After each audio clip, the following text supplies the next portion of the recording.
Hello, my dear chess friends. Quick review of round 7 of New Zealand Chess Congress. So in this, I'll just go quickly over the first 15 boards which were documented here and the digital boards. And the first game was against two grandmasters playing each other. Um, this is this finishes as some kind of a modern Benoni with reverse color, in which, yeah, white has got an extra tempo, therefore looks like it is some advantage in here as well. But after a while, well, this h4 move is quite strange. Um, Computer recommends just b5, getting some advantage on the queen side, and it's logical because white has got this long diagonal for the bishop as well. But h4, and after exchanges, yeah, opponents agreed on a draw. Move 22, well done. Next was Daniel Gong playing against Russell Dive, and here the situation was really intense. So Russell usually plays Nimzo Indian, as I understand. I think sometimes he plays something with g6 and bishop g7 as well. But here we have so-called Romanician system in Indo-Indian. If you are keen on that, it is happened a lot during Kasparov and Karpov match. I believe it is the second match in 1985 where Kasparov used that system against Karpov quite a lot. So yeah, but here it is slightly different to what happened there, and I believe Daniel was well prepared to the variation here. So yeah, well, white is not against exchanging the queens here, but well, I don't think it is going to be of any advantage to white, in fact, and that's what the book theory actually says. But after a while, after maneuvering, white tries to regroup and, in fact, um, gains some advantage on the queen side, where the all bishops are kind of firing. Okay, let's see what happened then. So a lot of maneuvering here, exchanging. Now white has got really strong d pawn passer. It is blocked now. Now the rooks start to infiltrate, and there is some interesting tactics here as well. When if queen takes, so the d6 bishop is also gone, and then another piece is threatened. So white has definitely got some advantage in here in terms of initiative. Again there, well, here again he returns with the queen, and that's what gives white another tempo here to regroup and infiltrate into 7th rank. So here we go, goes there, and here comes the blunder. I think, yeah, well, that's explainable because black has got only 50 seconds left on his clock, looks like, so he was in severe time trouble. He played a knight to b6, exchanging of the rooks, and here again check, and I believe black is in serious trouble here. First of all, the knight is also under attack, so black just goes back.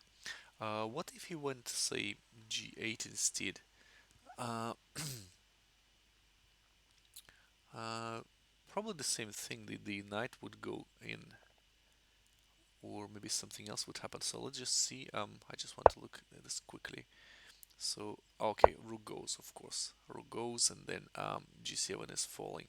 If he predicts that with the queen, then still taking, then check here, and the bishop, sorry, the knight is falling. Okay, clear. Now knight comes in, knight takes d5 pawn, but that gives white tremendous advantage.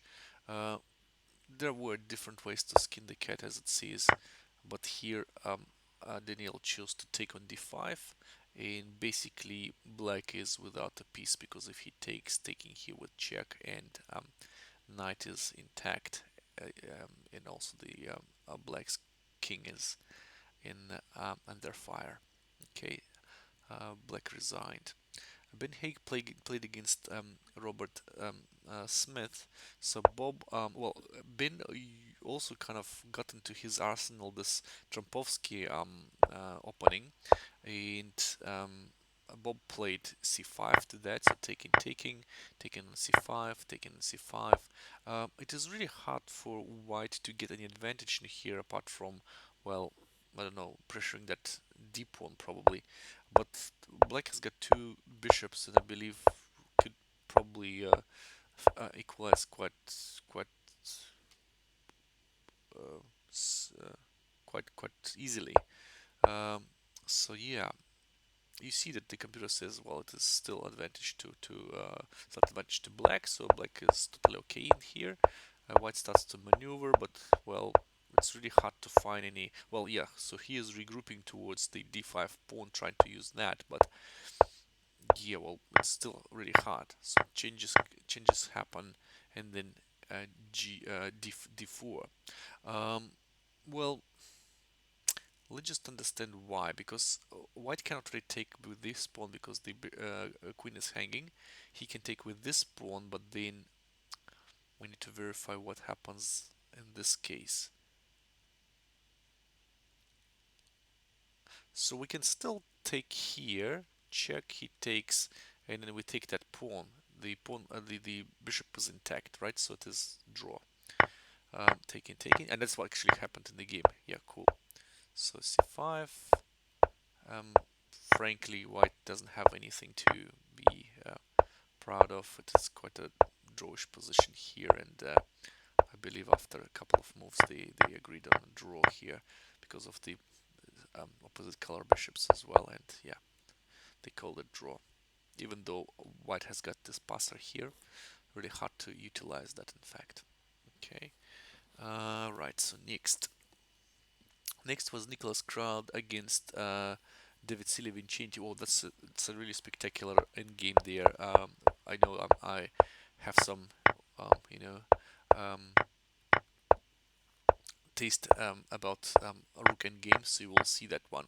It's a really interesting opening in which White still has got some kind of advantage here, and just in case, yeah, usually David plays e5 on e4, but now it is Sicilian defense actually here.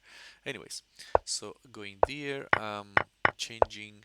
Um, White, I think, got some advantage in this position here, but later on, it all equalized. So the position is equal. The endgame is equal. Well, yes, Black has got this pawn that is a little bit weak, but it's really hard to use that. So in this position here, it is nearly equal, right? So here White plays b3. Definitely doesn't really want to for Black to take that pawn, and Black plays a rook to d rook to b7. Definitely, if anything happens, White goes check and then check again, then takes one more pawn. So then two pawns here would probably be quite, quite good for White, of course. Going there, attacking here, defending and everything. Rook comes to a much um, more like active position here. So yeah, rook goes there. Next rook goes there, check, going there, defending.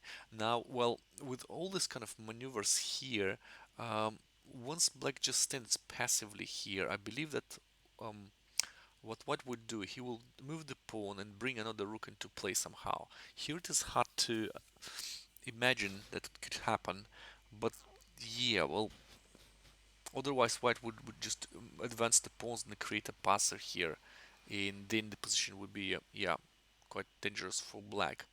Still probably draw, but you don't have to get there, in fact, right? So here we go. Now the position is even better for White because of then he's got two passers, but here White has got a weak f pawn, so he defends that, and then Black starts to push the pawn, and the whole counterplay is to get it there and either push it forward or take on f2, and then if white takes there, then this is a check here, of course. So yeah, it is a draw here, frankly. So moving forward, going forward, getting that pawn under control. I'm not sure if there was this chance to go e3, in fact. Um, what would happen? Let's just understand. So if white moves forward, we would just take with check. He would go away. Then we get that one under control. And in fact, yeah, well, it's, yeah, moving this pawn forward too fast wouldn't probably do much. So just going another pawn. But then we still go there, right? We still go there. We'll go maybe even this way. Goes there. That's a loss. So yeah, it's not really clear. So to me, let's just see what the computer says in this position. Uh, Rook b2, in fact. If we go e3, would that be better? No, it is actually worse because of rook to e7. Okay, he takes f, check, 2, okay. And here we are not really going there. He still protects that. Now another rook goes, pawn goes on.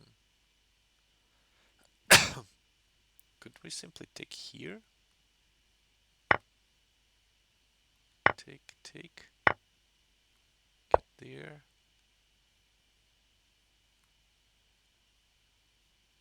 Queening, king takes. Well, yeah, well, that's not really pleasant in game to protect because the rook is behind the pawn. So yeah, I agree. So rook b2, yes, going there. Now going h5. Well, that's kind of strange decision. Yeah, I wouldn't really go there. Maybe he tried to move forward, but here I would go e3, definitely.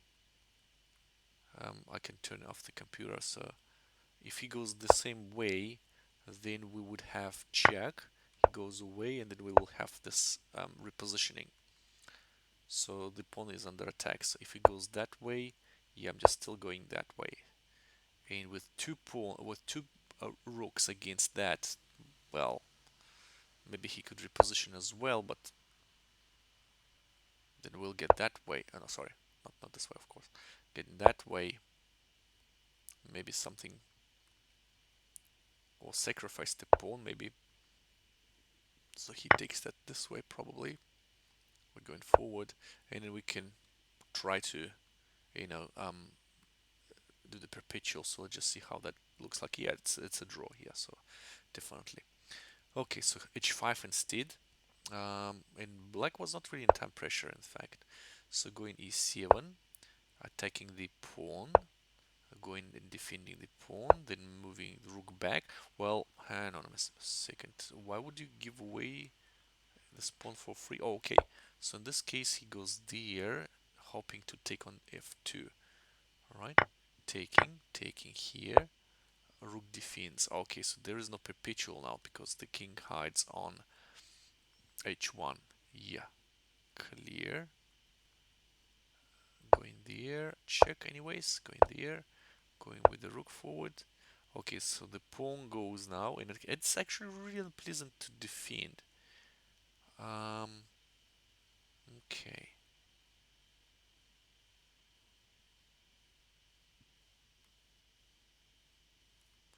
This way doesn't really help, does it? Because rook just returns. No, rook doesn't return back. So if I go there, simply taking, and the pawns are going, right? Okay. Now, so taking here is probably forcing. So, I mean, forced. Going there. Now, rook goes behind. Was it better to go with that rook? The computer says it was. So, supposedly that rook is actually better, right? Here. Okay. Going there. Moving the pawn forward. Sure. Rook a8. Now it is really hard to get through this defensive state, in fact, right? So white will need to combine some threats of going that pawn moving forward and also on the king's flank too. And it's really hard to imagine that he could be successful at doing that. Yes, he's got an extra pawn, hence plus point 1.5, but practically, practically, can he do anything here? The valuation doesn't really change. So checks there, king can't really infiltrate there anyway, so just going back and forth. Alright, so this was actually, yeah, a try, and black took that. Well, there was an interesting idea to take here instead check. Alright, so what's wrong with that? So white goes away, and we just come back, right? Say like here, for example. So he takes check, we take. He takes here, yeah, well, it's losing. That's what the Nalimov tables actually say. Okay, so in this case, just a second. So we give him check. So he goes away for sure, right?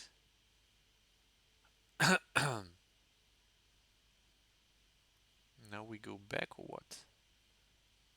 Go in the air, right? So in this case, he takes check. And the Nalimov tables are not really applied. Well, okay, so he gives us a check, but who cares? They're two... Yeah, we'll just go back. If we take it is obviously a draw, but yeah, we're not obligated to take, right? So checking here, sure, we're going there. Next pawn goes, or what?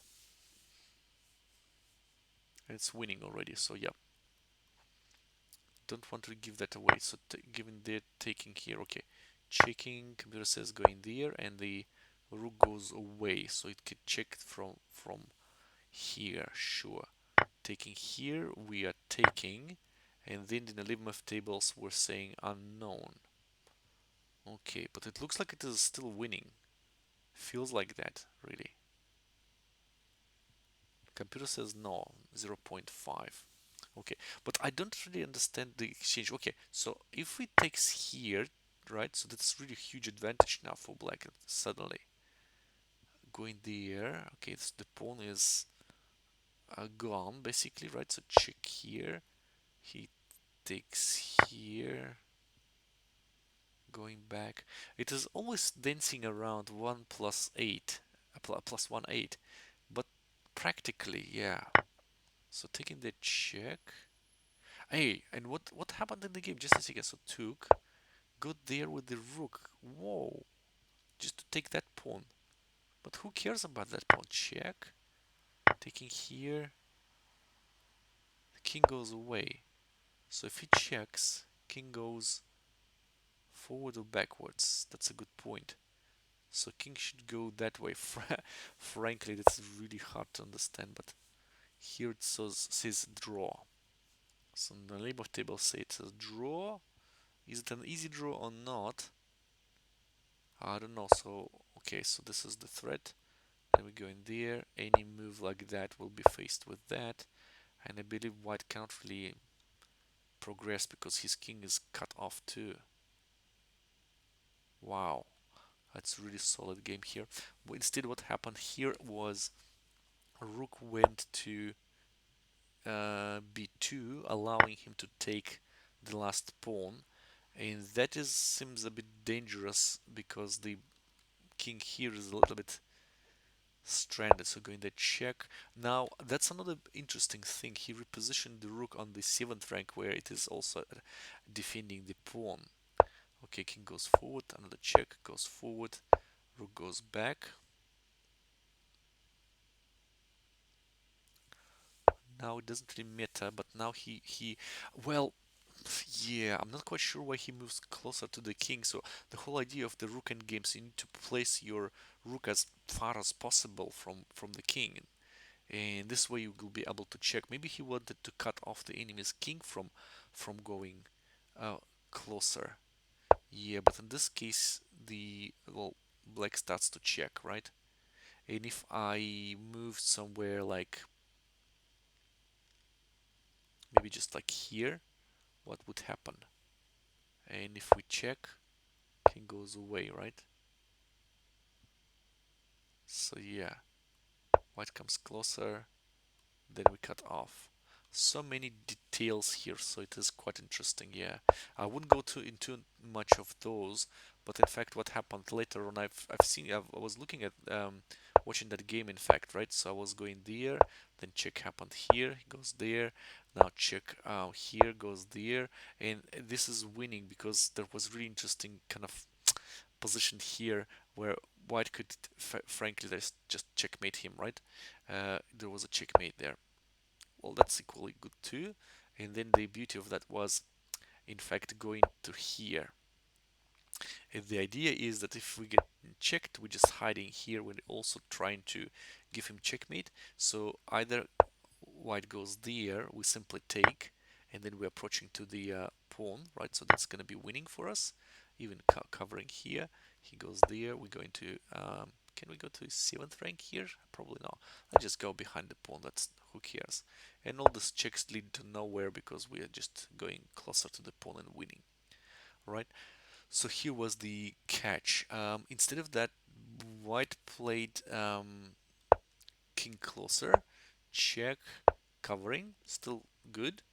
Going there, uh, going with the king forward, and here it is, yeah, basically a winning move. Going there, taking, and king approaches to the pawn. He tries to cut off, but a rook goes to a b7, and then the threat is to go to b8.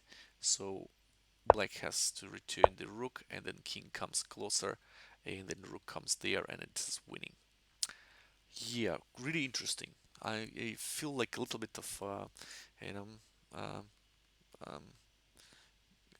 um, like sucker for um, rook and games, so that was really pleasing one.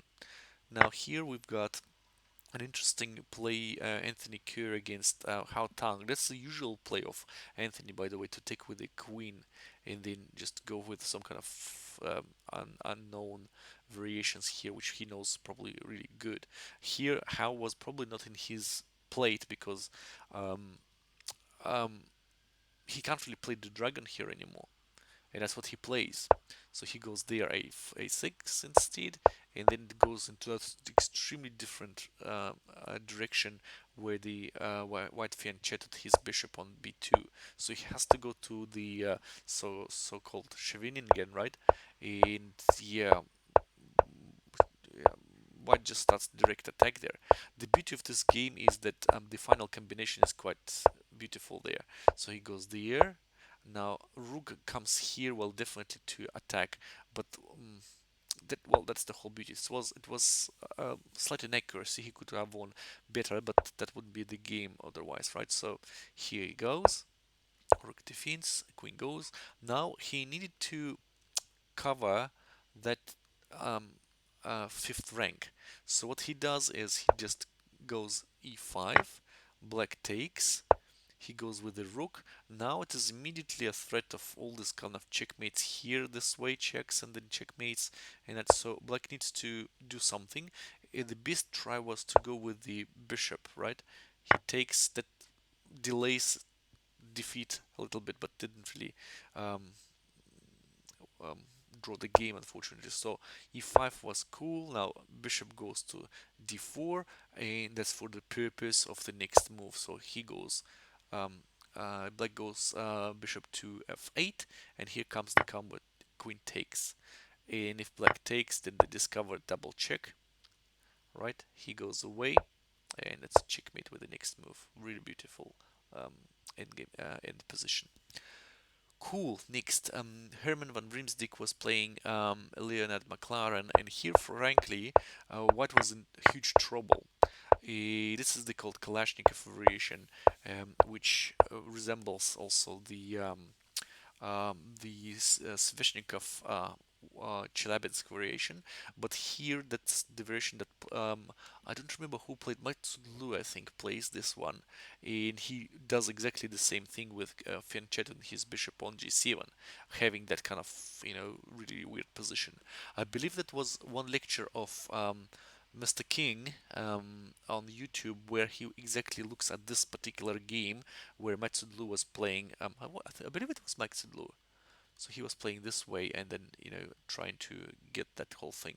Or was it I'd Metsulu or, gosh, Ronak Sathani? Either of those ones, I believe.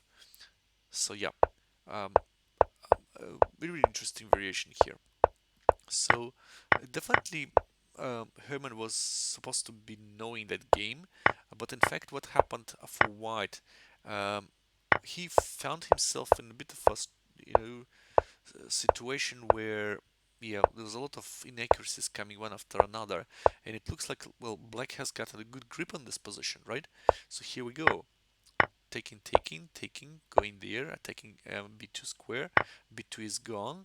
Now, and here Herman made a mistake. Instead of getting with the bishop, yes, that allows Black to take on g2, but in fact, after that variation, which is written here, in fact, taking, going there with the rook, getting there, defending.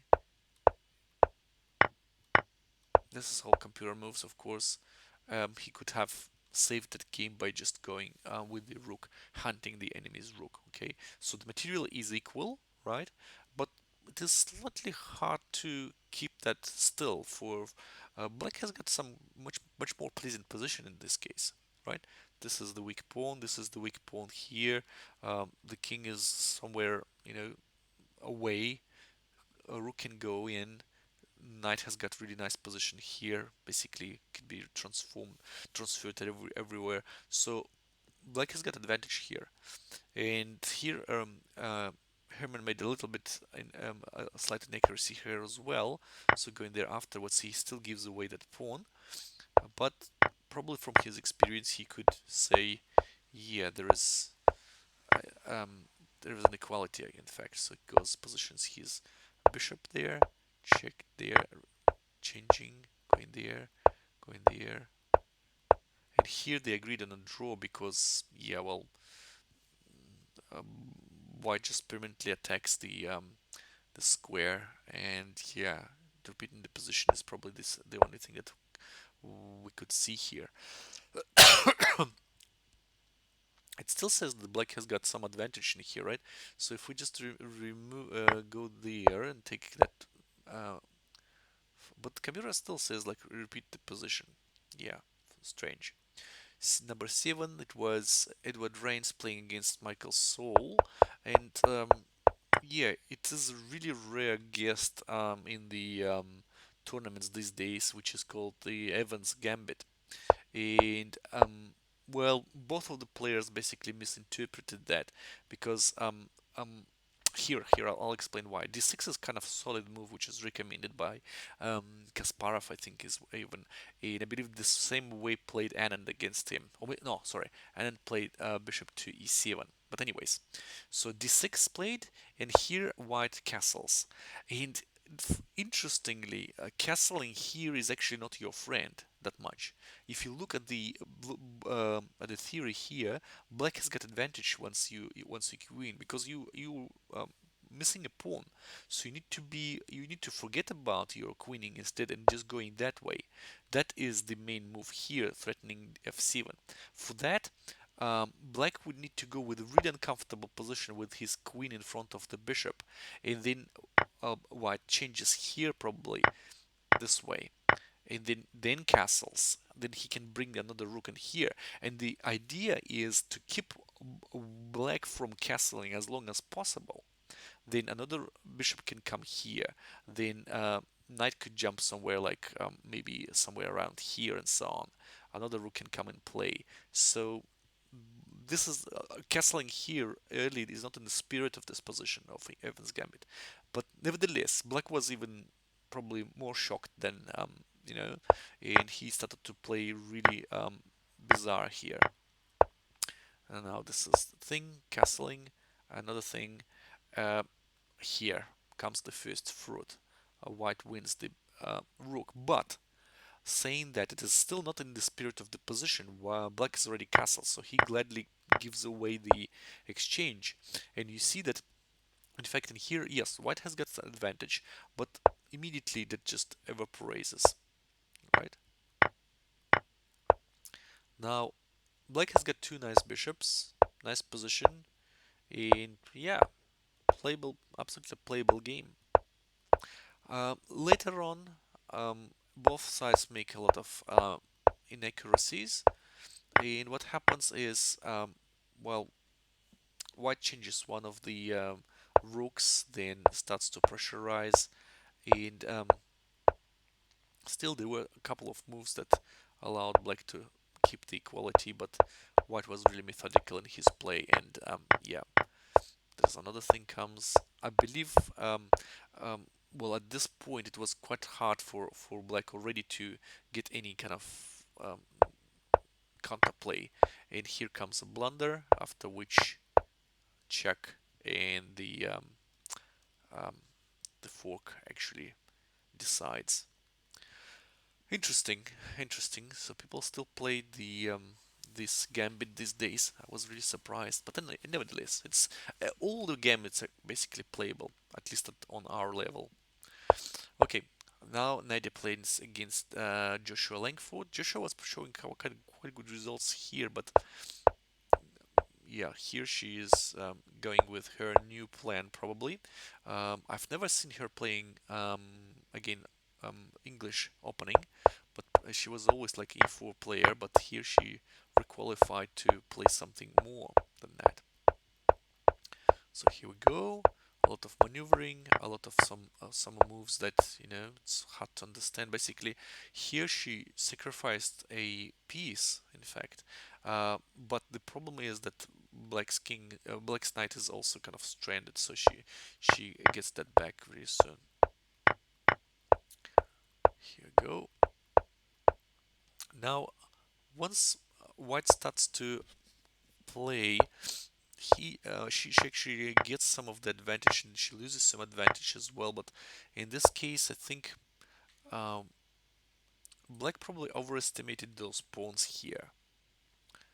Um, check here, going taking here, but White's pawn is also quite dangerous, and that's basically what happens here. Here, Black had really nice chance to equalize. So g5 goes back. Now g4, again, not in the spirit of the position. What would you need to push that pawn forward? Just putting your knight into here. So yeah, really hard to say. Going there. Now there is a threat of changing probably even more pieces.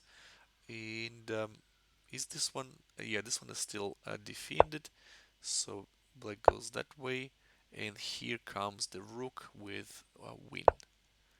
Check, changing, look at the black's king's position, it is horrible, and here check, going away, checking here, going away, and that's it. Next check, rook covers, black loses. Another interesting game, Jasmine playing against Afili, and here we go, usual for Jasmine, the London system, and obviously Philly was prepared to that, but yeah, it looks like White has got some advantage here with the Greek gift. So here we go. That's really dangerous.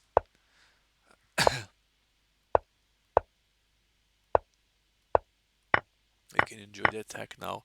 Black loses the piece. Now he loses the exchange.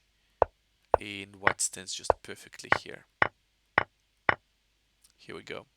And with that king and the dark square bishop, he will not survive without the rook, basically, right? So taking here, check, going there, and here we go. Checkmate is unavoidable here. Black resigns. Here we've got Ryan Winters playing against David Zhu. I think that was, yeah, it was the Najdorf with h3, which is quite popular these days as well. And then it was just getting some advantage and gradually increasing that because black was standing really passively without um, any counterplay, in fact.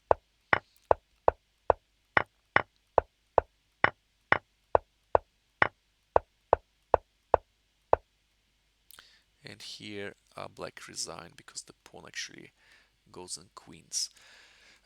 William Rue was playing against Ben Thomas, and here was the Scandinavian. Interesting position. I played it myself in Blitz, but yeah, during the regular game you wouldn't really go that way. Um, Changing there. Position is quite favorable for black, in fact, so I'm not quite sure what happened. Oh, oh, this bishop is marooned now, but okay. But e6 pawn is equally really weak, so maybe going there, maybe something. Going there, yeah, that's what's happening. Check, check. Now this pawn is gonna be really weak, and he goes there because if you take bishop to d6 wins a piece, I believe. Or not. Am I wrong? So going there, why wouldn't you take there? Well, you can take here for sure, right? And e6 is still under control, so yeah. But going backwards, taking here is not an option, is it? Because he takes here, right? Okay, right. Going there, okay, going there. Now rook has infiltrated, and it looks like, yeah. Hang on, what happened here? Why couldn't he take? Because we take here and then we win the... I'm not quite sure. Not convincing.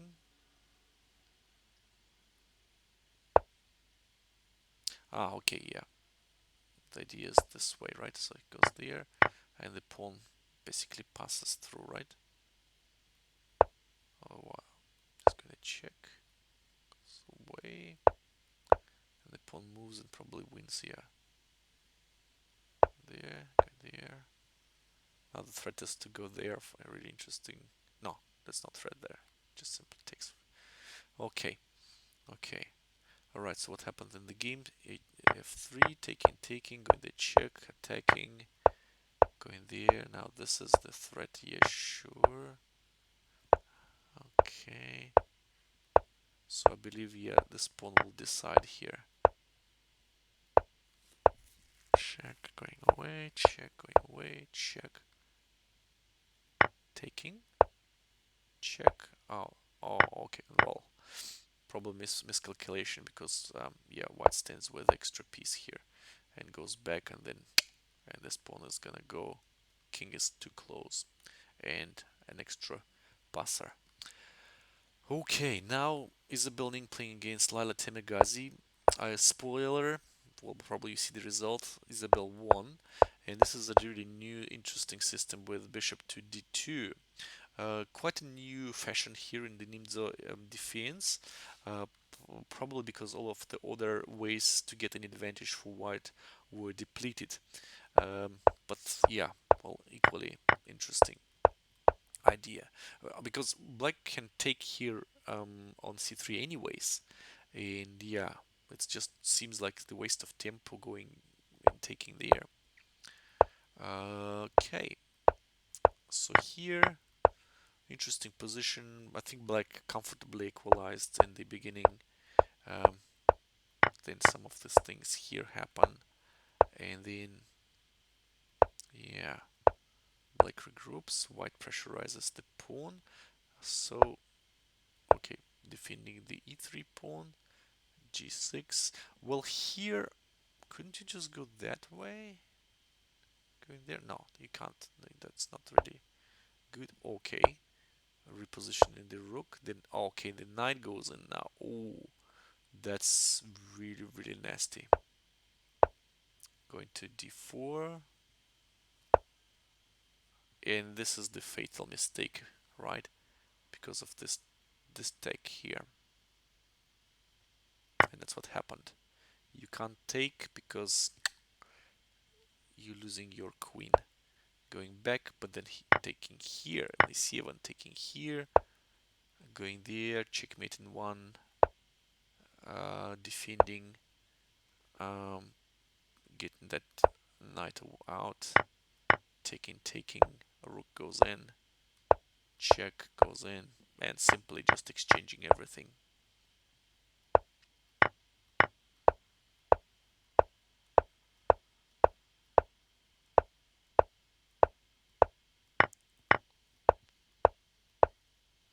check going forward, checking, taking here. Yeah, well, yeah, and basically white will win this thing. Well, that's not taking, of course, that's the repositioning of the kings. Next was Ewan McDougall playing against Zachary Yu. And let's just see what happened here.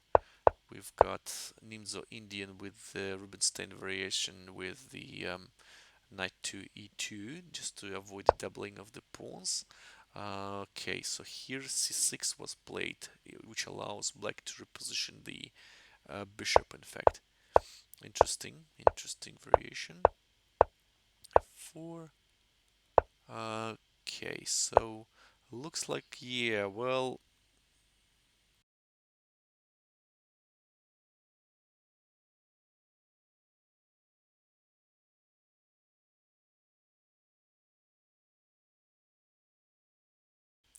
hi Leeds, how you doing? I just looked at the chat at the moment, so yeah, I was really going to finish that chat soonish, but I think I will have a couple of minutes to chat if you have anything to say.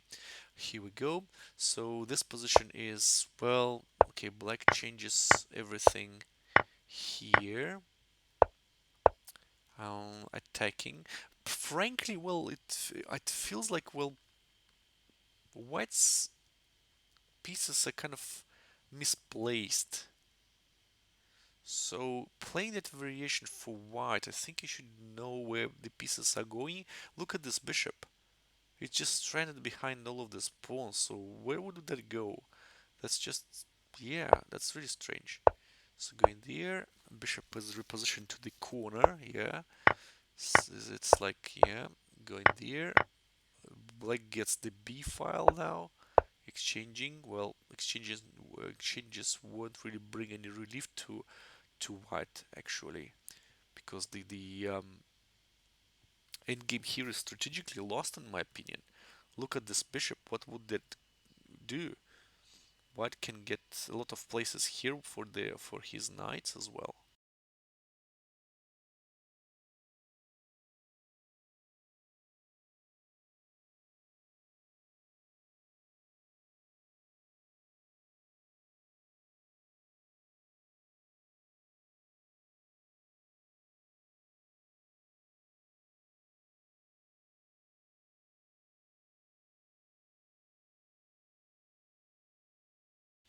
Yeah, so yeah, well, that's kind of an interesting idea here, surely. So going there, going taking finally his bishop out, h3, then h5, reposition the queens, trying to regroup here by the, well, and black just starts to pressurize. All of the white pieces are just retreating here, looks like.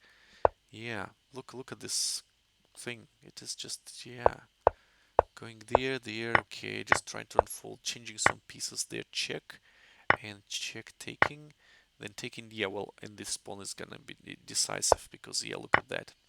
Taking one more pawn here, and taking one more pawn here, more, yeah, well, that's definitely winning. So I believe soonish white would resign. He would try some, you know, things here, but two queens will definitely decide for black. In the last game of Andrew Masters against Ollie Archer, Ollie usually plays the Queen's Gambit declined, as I understand. Here it is the exchange variation. He goes a c6 variation. White prevents the light square bishop to go to f5. He goes to d6. One of the possible dispositions here for black, instead of the old one, bishop to e7 or knight to bd7. In here, yeah, I think, yeah, well, white goes with this plan with a knight goes to e2, then trying to go with this particular idea of creating a strong attacking chances on the in the center, but then he castles to the long side. So we'll see what happens. And then castling to the short side comes, and that's not exactly what should be doing in this case. It is also equally possible when he brings another rook in and starts the same plan, but, well, here comes the blow. You can't really take that because of this check, and then the bishop on h4 falls, so he needs to step aside, losing a pawn, going backwards. E4, well, okay, you just lost the pawn and you want to open up the position. Well, okay, okay, exchanging. Black would be happy to exchange everything in here because he's got an extra pawn. And here come the exchanges. One more really weak pawn on d4, by the way. So here, uh, totally ruining the king's position here, opening up everything. And here comes the um, uh, well, here white tries to do something, of course, but black easily avoids that. In fact, the position here is nearly equal because white's pieces are really active, and he managed to basically equalize quite well even without a pawn. So now this is the checkmate in one. Now the bishop goes down to protect. Uh, White pressurizes. Okay, centralizing. Trying to get that and then checkmate. Okay, going there. And here, actually, White resigned. Was it the flag fall or something? Because in this position, what it sees, it is nearly equal. I would be surprised if I would like to resign here, but that's really strange. That's really strange. So even taking here, so yeah, looks like white's flag has fallen here. Yeah. So here we go. So a little bit of a cover here, and I don't know if I've got some time to solve any puzzles at the moment, but I can equally try and do that. Um, Let me just quickly shift towards solving puzzles. Let's just tactics here, and I would go to the, I don't know where I saved that puzzle. I've got several options here. Here, that's the puzzle. That's the puzzle I was solving. Leeds, sorry for missing your message. I was really into analyzing the. Oh, by the way, before I'm doing that, sorry guys, before I'm doing that with the Congress stuff, I just wanted to check who was leading in there. So I'll switch back to the showing the screen mode, and here I would be able to see the standings. So the standings are Daniel Gong is the leader. He's followed by the Elshan. Then Semi Shocker comes on 5. Then Nicholas Crowd and then Anthony Kerr on 5. So those are basically the leaders now, and we've got only 2 rounds left. So if nothing, happens, Daniel will be the leader and get the New Zealand Championship cup again. I believe he had done that before. Uh, okay, so here it is, and we have also got the pairing for the round 8. So here Nicholas Crowd plays against Daniel Gong, 2 leaders basically. Well, um, um, Nick is basically 1 pawn down. Then Elshan plays against Ben Haig. Anthony plays against Sammy Shocker. Russell Daff plays against Edward Rains. Bob Smith plays against Jasmine. Will be probably not neither, I think. Nettie Berganza plays against Herman van Riemsdyk. Zachary Yu is playing against Ryan Winter. David Sida Vincenti plays against Isabel Ning. Hao Tang plays against William Rue. Here we go. Leonard McLaren plays against Joshua Langford. And so on and so forth. So let me just quickly check the whole list. Okay. So here we are. Now I can say safely that I've finished with the review, and we can go to solve tactics a little bit. Provided I'm not gonna fall asleep. which I really want to do. So let me just see that kind of particular variation here. Maybe I'll be able to solve that, maybe not, but well, whatever. I've got like 20 minutes to go. So let's see.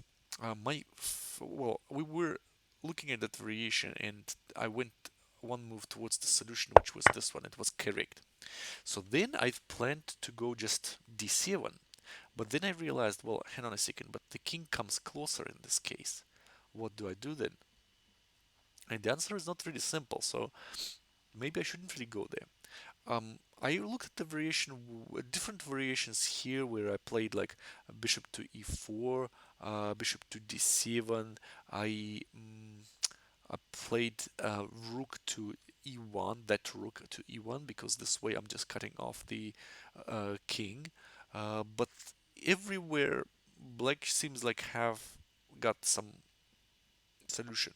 So like for the rook play, just rook b1 would do. What would I do? He is going to queen here. If I'm just pushing my pawn forward, mm, yeah, he could probably just go with the rook. Or if he goes there, I can simply take him, I believe. He takes here with queen.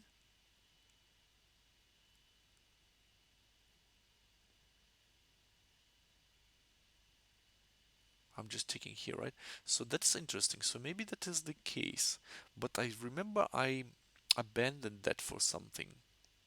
So it's going there, taking, taking. Then he goes b1. And rook b1, I think I'm in trouble here. Yeah. All problem is because he takes the pawn. That's what I want to keep intact. So it looks like once I'm making any move here, he takes the pawn, for example. I'm taking here with check, right? And then he goes away somewhere. I'm just taking here. He can't do anything. He can't play there because I'm still taking him. So he has to retake. And then we will probably just go rook. We can go rook a1 in the end of the line. So that doesn't seem too bad, is it?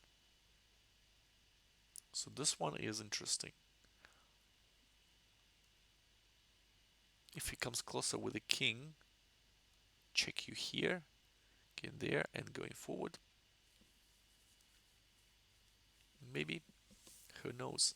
But bishop to e4 seemed to me the best plan here. I don't know. Maybe I'm wrong, but that seems a really good plan to me. But going there, I was looking at the move queen to rook to a7, and that is to stop the pawn from advancing, because if I'm moving forward, he simply takes that. And what I'm going to do, that's the problem. Um, Overall, apart from that pawn, I haven't got anything. So, and he's got the pawn that is about to queen here. So, to me, it was quite a challenge to get anything here done correctly. If I go there, he can simply take the pawn, right? I'm going there, check. In this case, that doesn't really work. So if I'm going there and he goes to a7, that's the move that made me think a lot. If I take, he takes. I'm going there. He takes me here. I'm taking him here. He goes b1.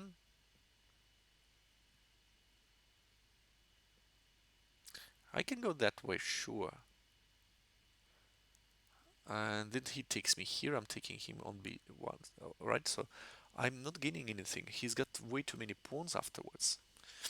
Unless it is the escape puzzle, but I doubt that we want to escape. We want to win here.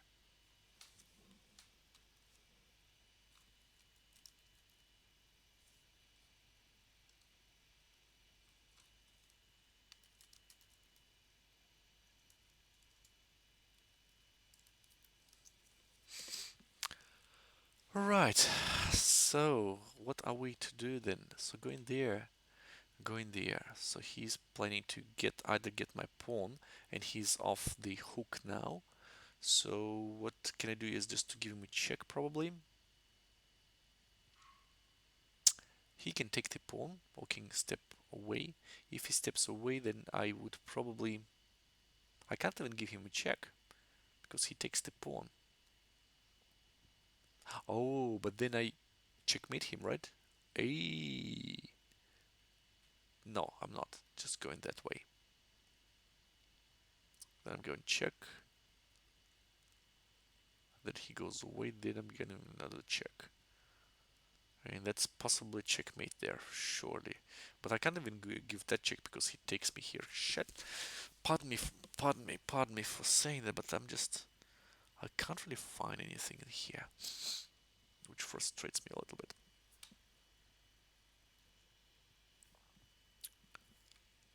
Alright. So looks like I have to go bishop to e4. That to say, if he goes e7, I am not sure what I am going to do at all. Maybe taking here, right? Maybe I should just simply block him or whatever. Just this way. Just moving the pawn there.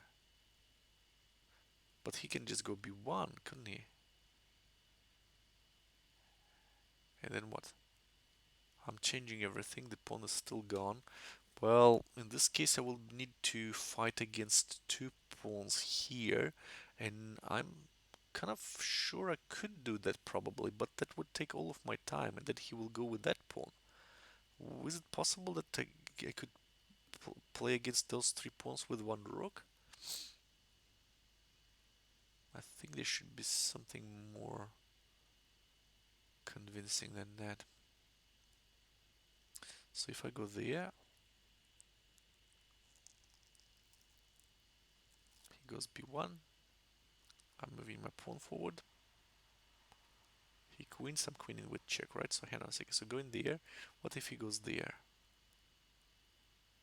Then I am moving the pawn forward. He takes that. I'm taking that. He goes b1. I am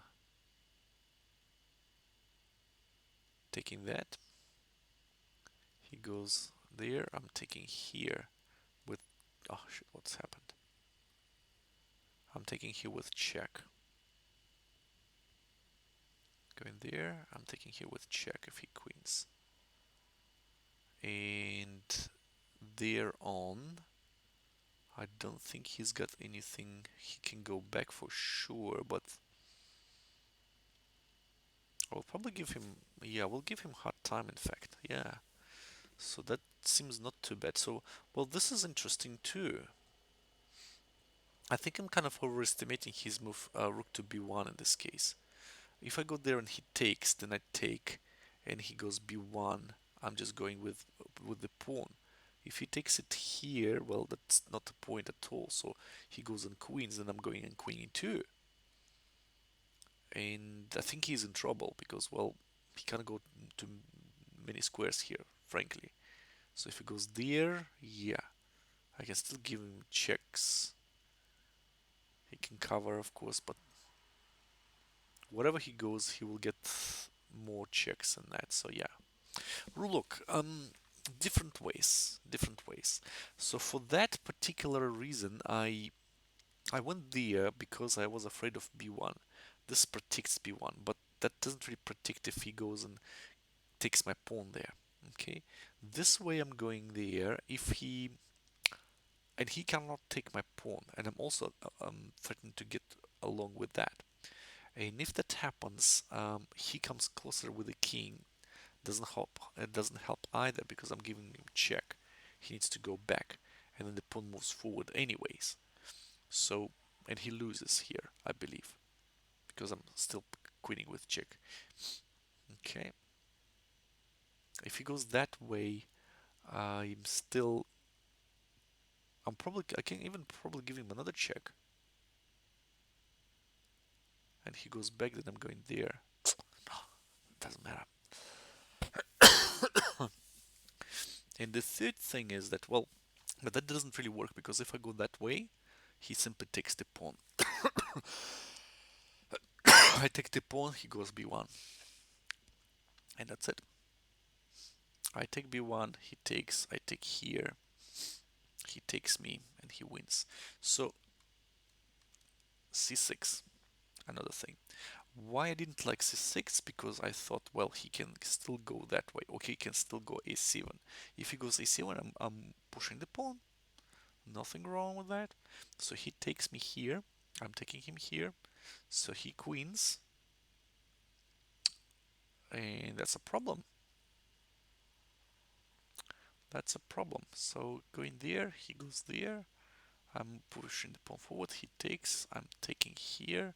But hang on. So I'm going there. He goes there. I'm pushing the pawn. He goes b1. Then I'm checking. Okay, so that makes sense. And then e4. But with e4, he can simply take my pawn, right? No, he will just go there. And then if I'm pushing the pawn, he takes that here. I needed to take that with the rook. And that goes to b1. And that's wrong. Therefore, I'm going there. If he goes a4, then I go there. And the problem here for him is that if he takes the pawn or whatever he was going to do, um,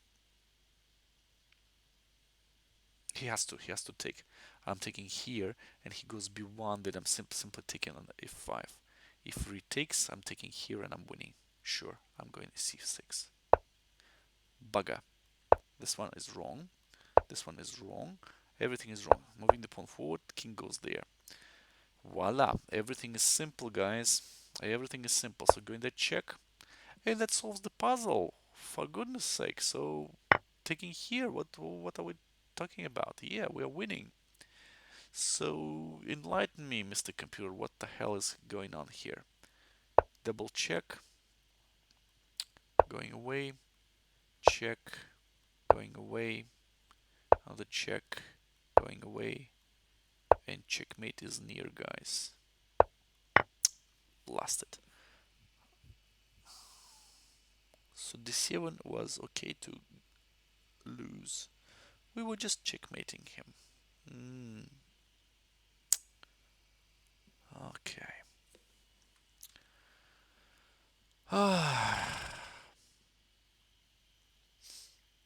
Next.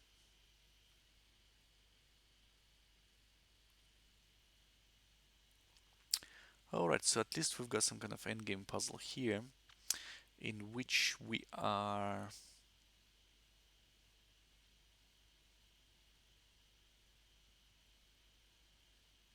one, two, three, four, 1, 2, 3, 4, 5. We've got 4 pawns against 5, but we are to win 1 pawn back. Would we want to do so or not? I think we would. We will take that with the bishop. We have to do that because we will be threatening to take here and there, especially there. That's the main cause here, and he has to change the bishop, so he takes. We take. Now the position is where we've got an extra pawn in the center. Those pawns are blocked, of course, but black could think about going just closer to our pawn and take that. Can we do anything against that? Well, that's interesting, but I don't know. The problem is that I want to move forward. Say he comes closer to my pawn, I'm taking that pawn. He takes my pawn, I'm taking that pawn. And here he comes to going forward and taking my other pawns. And if I'm moving forward, I think I'm going to be winning. So I believe that should be pretty much straightforward, unless I need to do some other silly stuff here, but I'm taking with the bishop. So he protects the pawn, of course. He doesn't want to exchange here. What do I do? My plan is to push that pawn forward. So go in the air, then he has to take, we take, and then we push that pawn forward. Then it goes further on. And if he tries to control that, we just simply go in there, we're winning another, we win his bishop, right? So then we go there, And that's my plan. If he goes and stops us, well, he can't do that because we take the pawn, of course, right? So that's pretty much straightforward here. But I'm afraid that there was any counterplay here which I didn't really see, and I cannot think of any. Shall I just probably stop his pawn? Because my pawn will be on the light square here, which I don't really like. And also, once I'm moving my pawn forward, he can just go there and try to exchange everything. Would it be of any merit to me if I'm changing? He takes, I'm moving forward. If he takes me, my pawn goes there, he goes there, I'm going there, so I'm slipping in. Or therefore he doesn't take, he moves forward. And here we would probably just get to another pawn in. Yeah, that's gonna be winning. So definitely we can't do that. Now if we go there and he goes somewhere like here, or he goes with a king closer, and he can't really go to king closer, so go there. What if he moves the pawn? Now we go forward.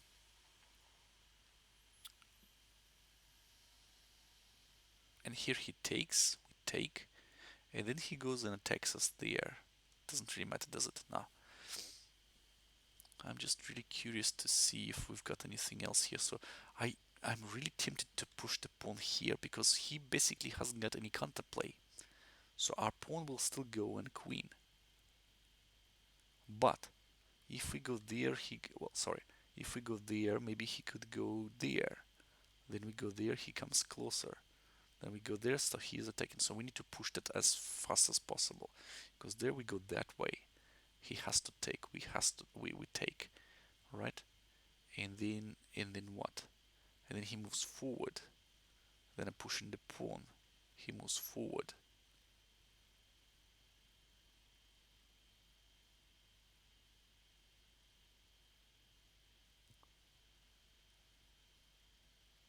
And then what?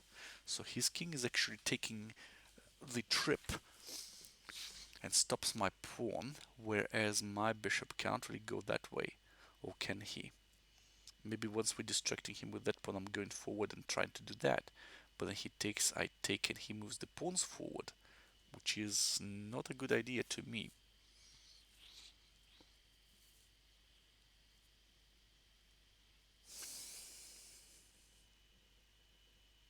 So maybe we should just...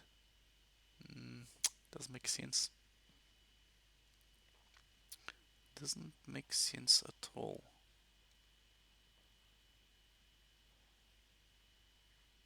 Taking sacrificing doesn't really help. So I think we should go forward. So he goes there. We come forward. He goes there. But we might not even do anything here. We can just push the pawn forward. Then what we would do is we'll try to exchange the bishops, in fact, right? If he comes closer here, then I would probably try to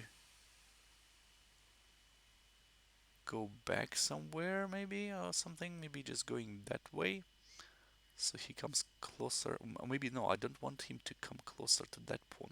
So I'm just gonna go that way. And if he comes there, he attacks the pawn. I can't do much. And finally, if I move the pawn forward this way, he can't come closer to that pawn. So going there, going there, going there, I'm pushing forward. If he comes here,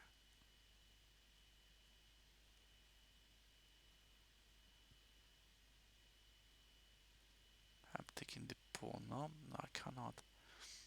Again, there, there. Pushing the pawn, going closer. Pushing the pawn, going there.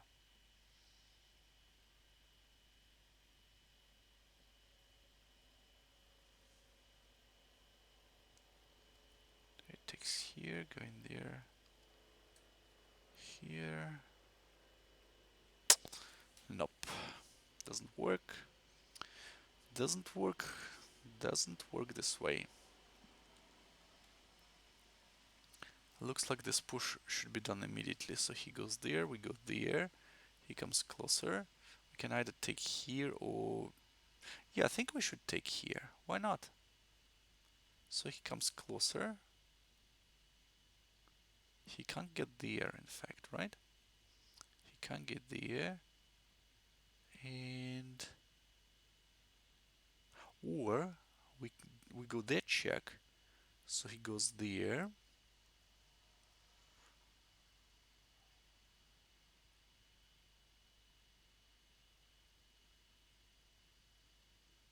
And what will be our winning plan then?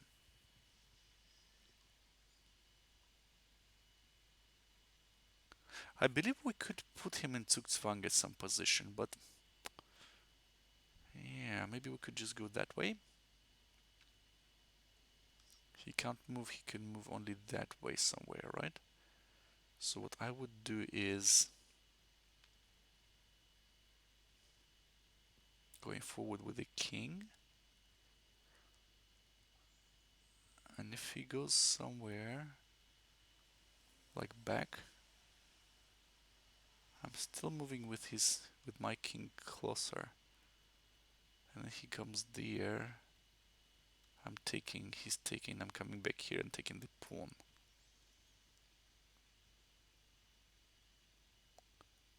I believe so, yeah, I think I should go that way. Fuck.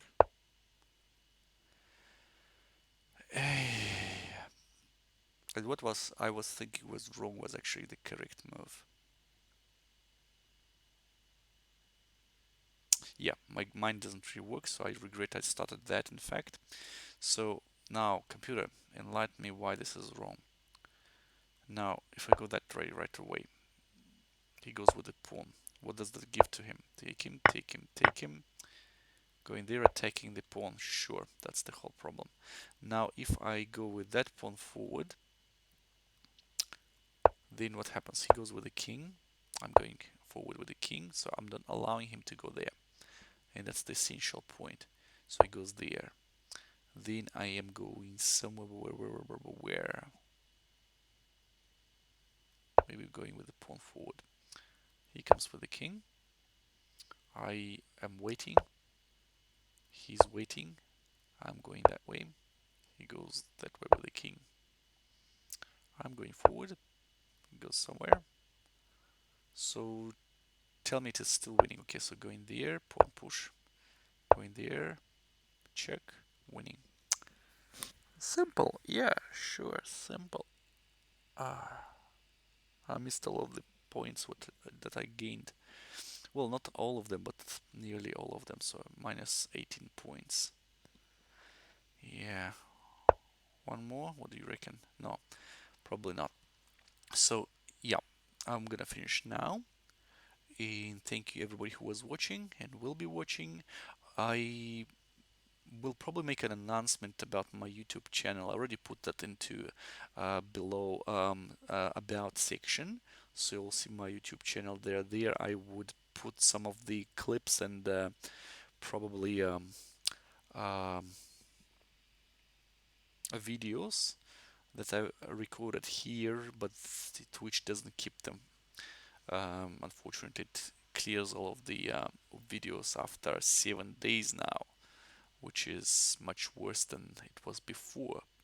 Before it was at least 14 days for non-affiliated people and non-partners. But even if you are partner, Twitch deletes the videos for them after some time. Frankly, that doesn't really fit my purpose because some of the videos are recorded once and they're of certain value rather than somebody's maybe action games, which bear very little of meaning. But c'est la vie. It is easier to stream here at the moment. Nevertheless, it is quite good, and I found really nice people here as well. So yeah, I wouldn't be that harsh to say anything bad about Twitch. So far, it is quite a good platform, and I was also watching a lot of games here. So yeah, all good. Um, and now I will finish my stream. Unfortunately, I'm going to work from tomorrow, so I wouldn't be able to handle the day streams, and I will be only streaming during the similar time as I do now. And the third time, thank you everybody who was watching and will be watching. Sorry, Leeds, that I didn't really keep up with your message. I was too overwhelmed with our championship comments. Uh, I apologize for that. I should be spending more time to looking at the chat as well because I treasure you guys. Thank you again, and I will see you probably tomorrow. Thanks again. Take care and bye bye.